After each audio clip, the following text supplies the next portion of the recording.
Isobel Adds It Up by Christy Everenting, illustrated by A.G. Ford. 1, 2, 3, 4.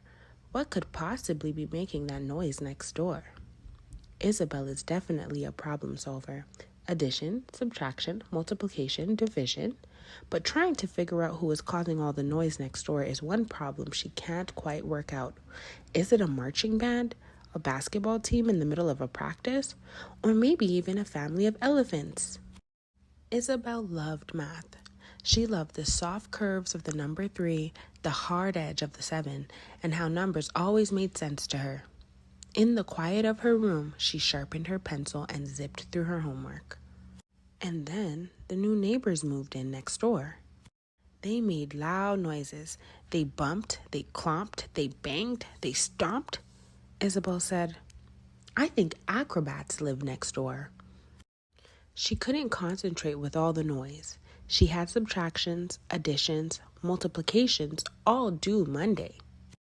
She tried working in the garden, but her subtractions got soaked in the rain. Inside, the rumbles got louder. The trumpets grew shrill. The stomping shook the walls. Isobel couldn't think. She said, "I think a marching band lives next door." She shushed them as loudly as she could, but the trombone just growled for longer. She stuck tissues in her ears and wedged herself in a cupboard, but it was too dark to do addition. And she could still hear the neighbors. They danced and they shouted and played their music loud. She tried to count the drum beats, but couldn't keep track of the numbers. "That marching band has no manners," Isobel cried. She decided she would play her own music loud and see how they liked that. She turned the volume up as far as it would go. Her music mixed with theirs. What a ruckus. Finally, their music stopped. But then Isobel heard the neighbors dancing and singing to her song. She stamped her feet up and down, making nearly as much noise as the neighbors. Isobel had never handed homework in late before. She stared at her math problems, but the sounds of party poppers and a conga line made it impossible to focus. Numbers didn't make sense to her anymore. Not even tracing the curves of 3 could cheer her up. She had to do something about the racket. Thunk, thunk, swish. "There, did you hear that?" Isobel asked her father. "That's a ball bouncing on the floor. I think a basketball team lives next door." Isobel had an idea. She made peanut butter cookies because she liked measuring flour with a 3 out of 4 cup, and everyone knows peanut butter cookies are the best. She left them on the neighbor's doorstep with a note. "Dear basketball team, welcome to the neighborhood. I understand it is difficult for you to be quiet because you have big feet, but I would appreciate it if you could keep the noise down, please, as I have 14 math problems due on Monday. I hope you like the peanut butter cookies. I made them extra peanutty for you.